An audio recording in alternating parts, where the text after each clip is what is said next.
Hello there friends, how are you guys doing today? My name's Emma, I'm the Bookish Princess. I have a brand new bookish video for you guys today. Summer is here, maybe you have a trip coming up, you need a book to read by the pool, at the beach, on the plane. So I love to read basically all kinds of books the whole year round, but there's something about summer especially that makes me reach for a really good adventure story. I just love a book that kind of transports you to another place. I have a stack of summer reading suggestions here, some classics, some swashbucklers, some pirates, some knights. If you're looking for a great book to pick up this summer, then keep watching.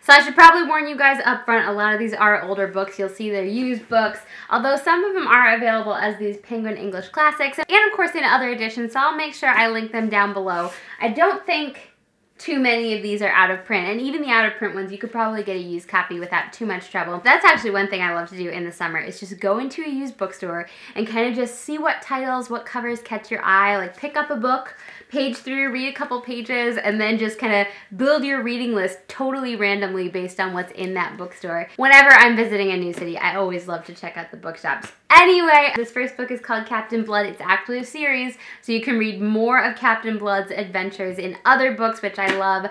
Another thing I love about this is that the chapters are fairly kind of self-contained. So each one is its own separate story of some different swashbuckling adventure. When we meet Captain Blood at the beginning of the book, he's actually not a pirate yet. He is a doctor and there's a war going on. He's helping to heal, you know, anyone who needs his help, but when he helps the guys on the wrong side, on the losing side, he ends up getting captured. He's captured and sent as a prisoner, I think, to Bermuda.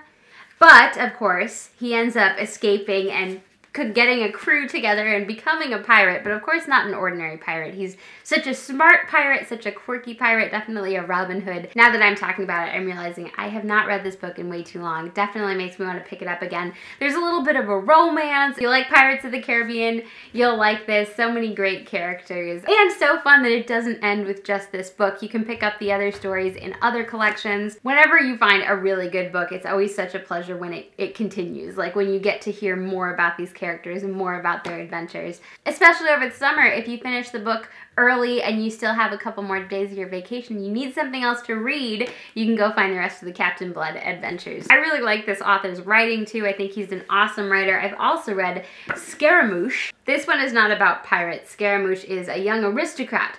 Tells about his adventures during the French Revolution. He joins a theater troupe. There are people trying to catch him. He also becomes a lawyer, a politician, a lover, confounding his enemies with his elegant oration and precise swordsmanship. An excellent swashbuckler. I'm not sure what else Raphael Sabatini wrote, if there's more than Captain Blood and Scaramouche, but I can highly recommend these two. Another old favorite that I think I've mentioned on this channel before is The Beloved Vagabond. It's by William J. Locke. If you've ever read the Betsy Tacy series by Maud Hart Lovelace, that's another really great book, really fun book for the summer or anytime. One of the books is Betsy and the Great World, and in it she mentions The Beloved Vagabond.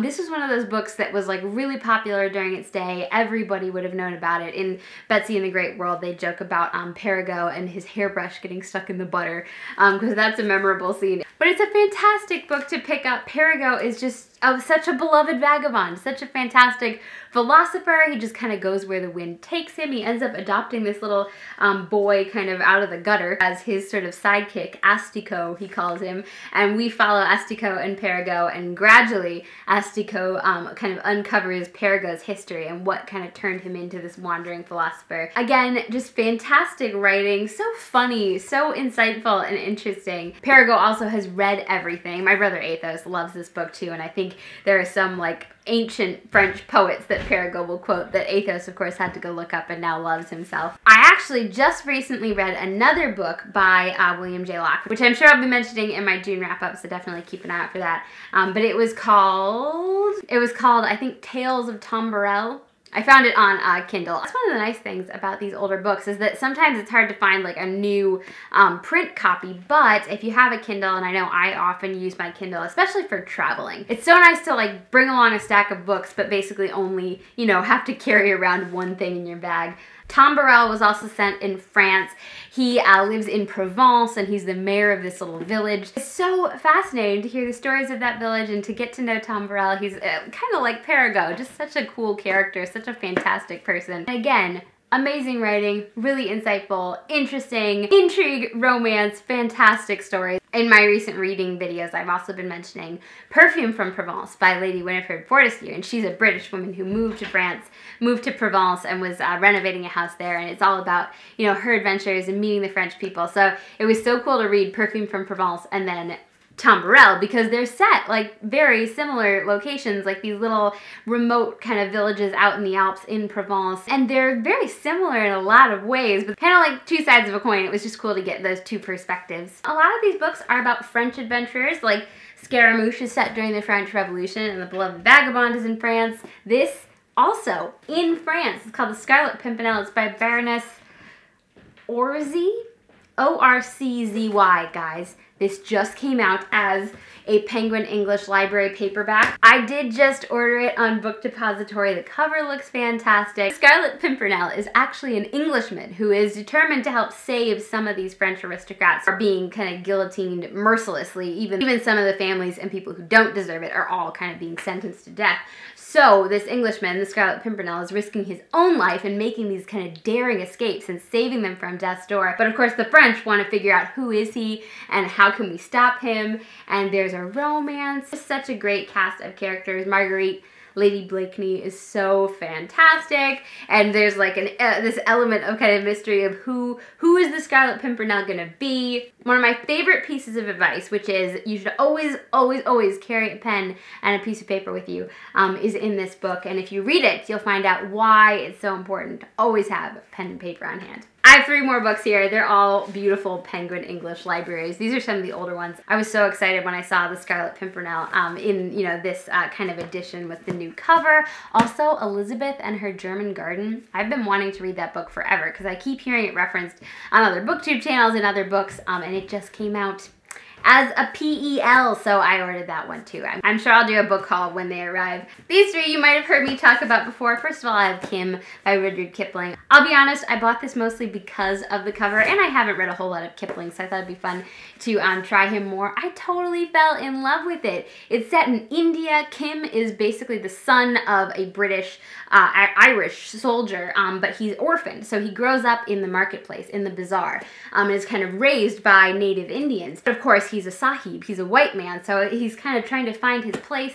He ends up accompanying a ascetic priest, a Buddhist priest, I think. This book is just so evocative. It really takes you to India, you know, on the trains, on this great road, in the towns, in the cities. It's not just like the sights, it's like the smells and the tastes of the place. It really is one of the most powerful settings that I can think of in a book that I've read. Such cool characters. I love Kim himself. I love all the different people you meet. They're just from so many different backgrounds. If you've never picked up Kim, I would highly recommend this. I've talked about this one a lot recently too. I just finished rereading it. It's Robinson Crusoe by Daniel Defoe. This is, of course, a classic tale.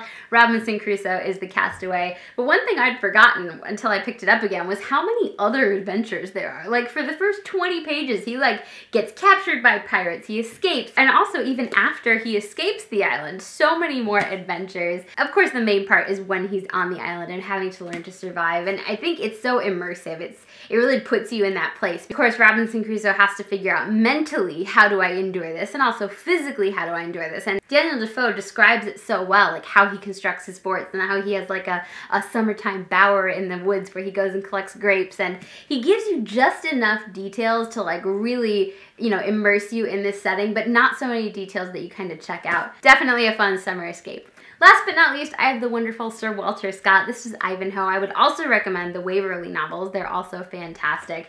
Sir Walter Scott is just larger than life, and his characters are all larger than life.